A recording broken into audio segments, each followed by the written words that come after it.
Hi there, welcome back to Transfer Talk. Time to get to Crystal Palace, and we understand they remain in talks over a loan move for Manchester United midfielder Donny Van de Beek.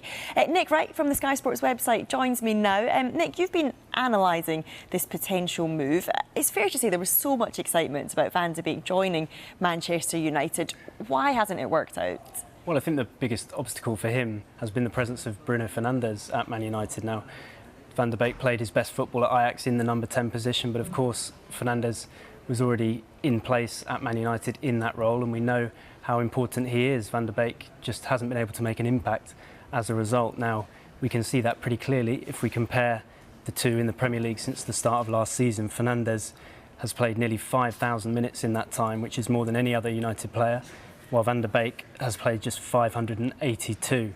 Now, he hasn't had much of a chance, so we shouldn't judge him too harshly, but we can see a big difference in terms of creativity and goal threat as well. Fernandes creates 2.8 chances per 90 minutes and averages 3 shots per 90 minutes, so that shows just how much he brings to that attack. Now, maybe United could have done more to find room for Van de Beek, but they played a 4-2-3-1 under Solskjaer. They've now reverted to the same system under Rangnick, and that system is designed to get the best out of Fernandes in the number 10 role, and clearly United don't see Van de Beek as an option in the midfield too behind him. Yeah, and what about these links with Crystal Palace then? Do you see that as a good fit for Van de Beek? Well, it's probably fair to say it's not what he envisaged when he moved to United, but in the circumstances, I think it does make sense, yeah. For a start, he will get a lot more opportunities, and also the way in which Palace are playing should suit him as well. So the style has changed really quite dramatically under Patrick Vieira this season, and the stats really highlight that. So, you know, they were pretty direct under Hodgson. There's now much more emphasis on possession, on short passing, and on building from the back. And that style is very much in line with the kind of football Van de Beek grew up playing at Ajax. So he should fit into it, and hopefully, from Palace's perspective, enhance it if they can get the deal done. Now, I think it's also significant that Vieira uses a 4-3-3 with a midfield 3, of course, rather than a 2. So while Van de Beek might not necessarily play as a number 10 at Palace, he should have a good amount of attacking freedom in that 3, just as Conor Gallagher has this season, of course. So if the move does go through, hopefully the conditions are right for him to finally show his quality in the Premier League. OK, Nick, always good to talk to you and get your analysis. And you can, of course, read much more on Nick's analysis over on the Sky Sports website. Loads of transfer news on there. Remember, you can follow our live transfer blog as well. Just head on over to skysports.com.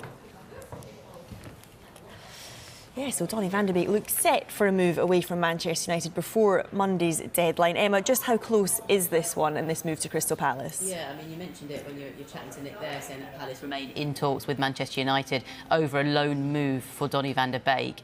We know that United are willing to let him leave on a straight loan, but they would need his wages paid for him by the club. Valencia also in discussions, but the issue there is that they aren't willing to pay his salary. So, look, we've been talking about him throughout the window. We were talking about him in the summer window as well. We know that he needs regular football. You know, this is a player who, in the summer window, we were thinking he could potentially go to Everton on loan. And look, maybe that didn't work out so bad in the end, or maybe it did because he's not playing at Manchester United. So, look, he hasn't started a Premier League game this season, and all his substitute appearances, I think 7 out of 8 of them have come after the 80th minute.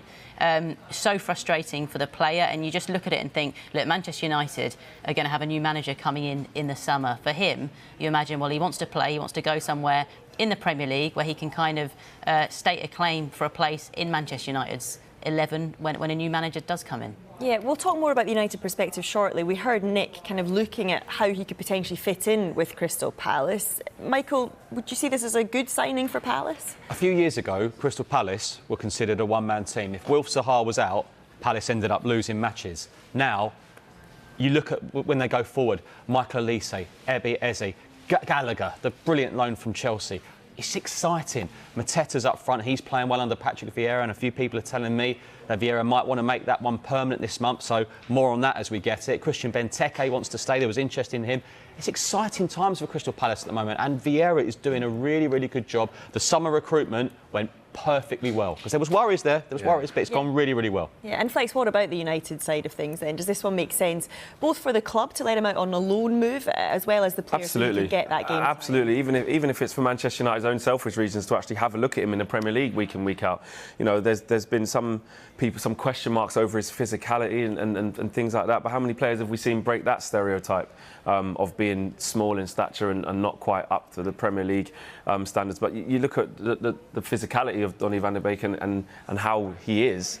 He's over 6 foot. He's put on muscle mass in the summer as well. So I don't necessarily buy that. I just think Manchester United bought a player who they didn't have a plan for, and when he arrived here, he didn't fit the style of play and didn't fit what they wanted. And we've gone with McTominay and Fred instead of him. So on a personal, I think it's a fantastic move for him.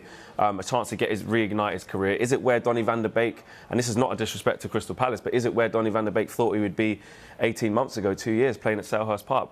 Probably not. He thought he was going to be at the Bernabeu, then at Old Trafford. it changes. Yeah.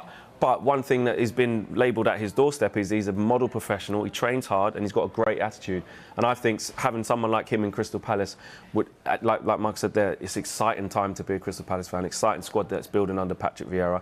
I personally would love to see him and be on Donny watch every week watching.